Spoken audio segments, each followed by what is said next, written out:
concerned are you about Dame moving forward?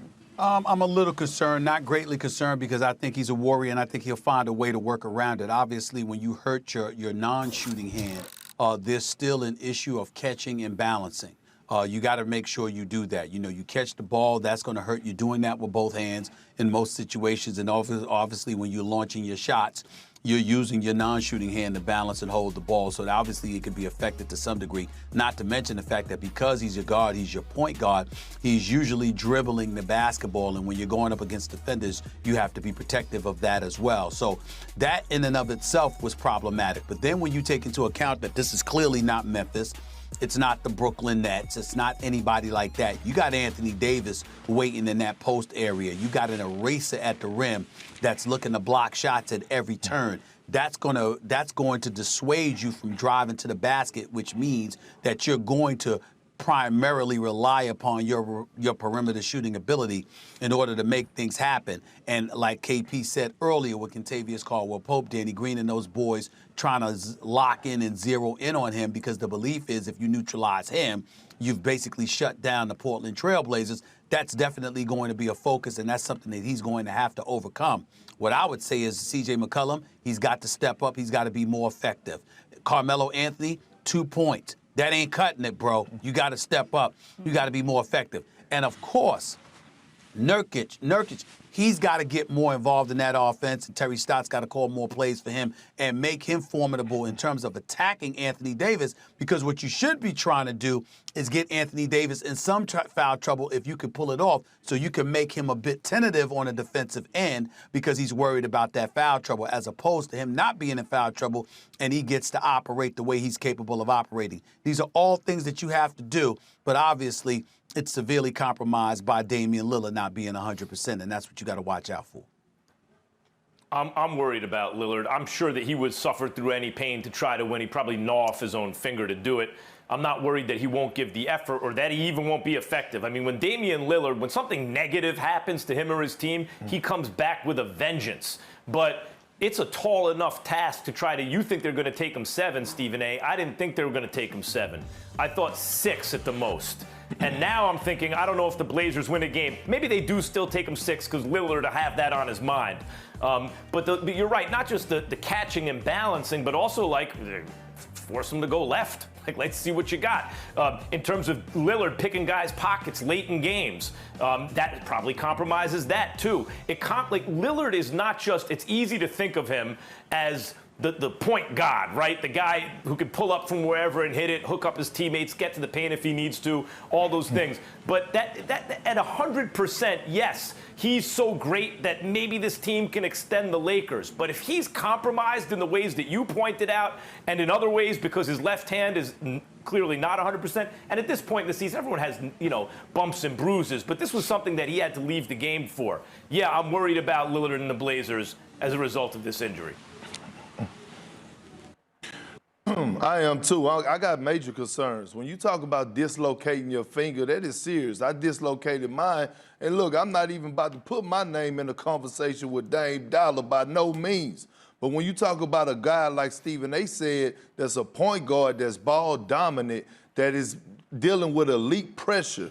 You know, guys are putting pressure on him in the backcourt, and he has to dribble the ball. Forget shooting the ball. I understand it's not his shooting hand, but he still has to create. You know, it's not like Dame is 6'7" or a 7-footer where he have to, he have to utilize his skill set and his ball handling to get his shot off. And with his index finger being dislocated, man, that's a serious injury. Psychologically, it plays a role in your mind, and also it's painful. So I know he probably woke up this morning and feeling the pain because you can't bend it, you can't move it. And just knowing the pressure that the Lakers are going to put on him and how ball dominant and how much he has to carry the load for Portland is very concerning. And if I'm the Lakers, you got to watch out.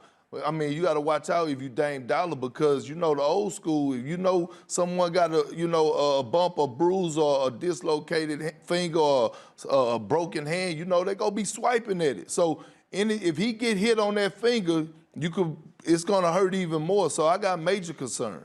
Well, and that's why if you're the Los Angeles Lakers, and I was thinking the same thing, KP, you got to take advantage of it. It's not enough just to have a defender. It's not enough just to, if I'm a defender for the Los Angeles Lakers, if I'm Frank Vogel, if I'm Phil Handy, if I'm Jason Kidd and these boys, here's my mentality. If I see Damian Lillard out there knowing the situation with his hand, it's not enough for me just to have a defender who's going to keep his body in front of Dame, because Dame will shoot over you. What you want is somebody that's constantly reaching and swiping and things of that nature.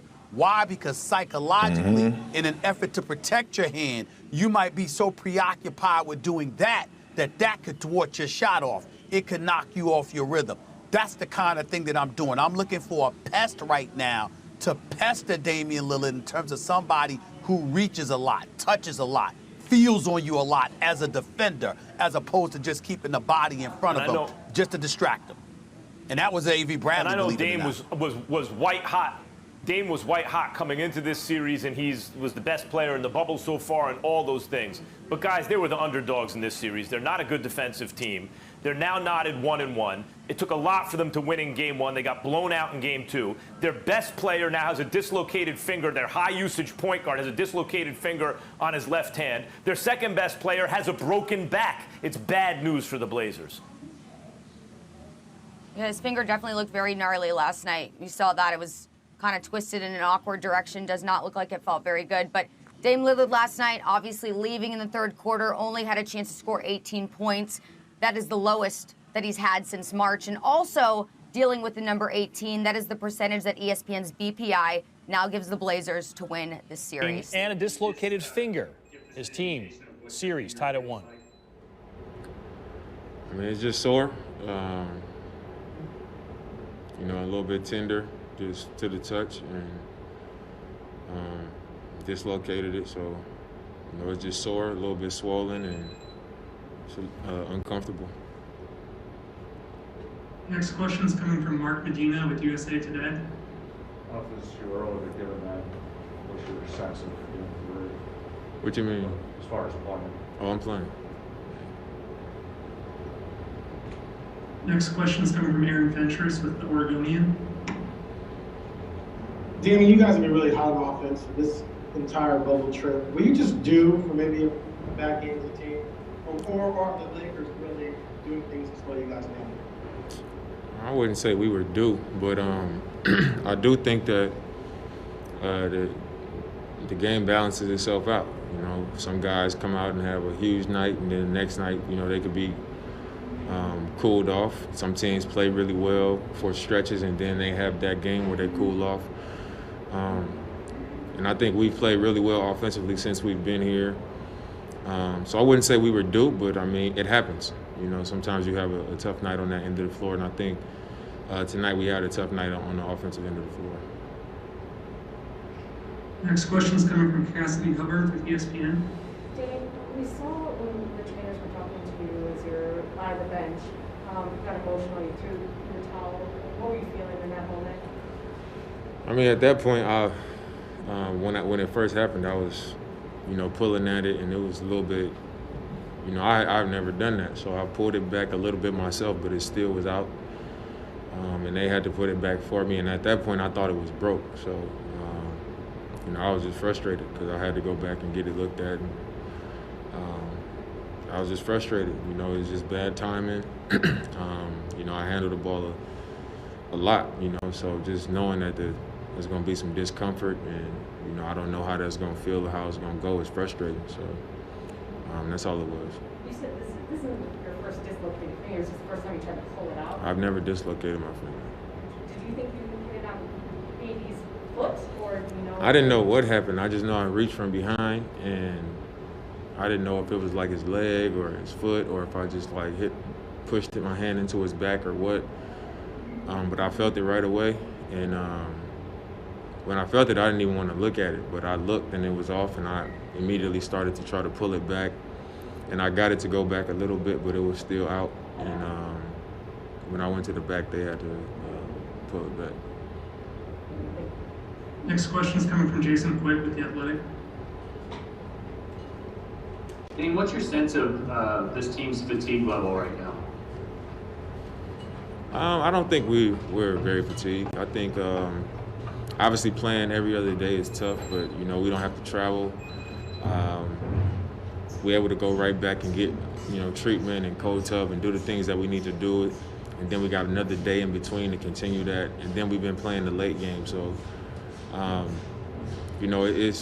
it's tiring, but I think we got a lot of things working in our favor as far as not traveling and being able to go right back to the hotel and get right on the things that we need to get on top of. And we coming off a long break, so I don't think that's an excuse or anything that we would say about ourselves.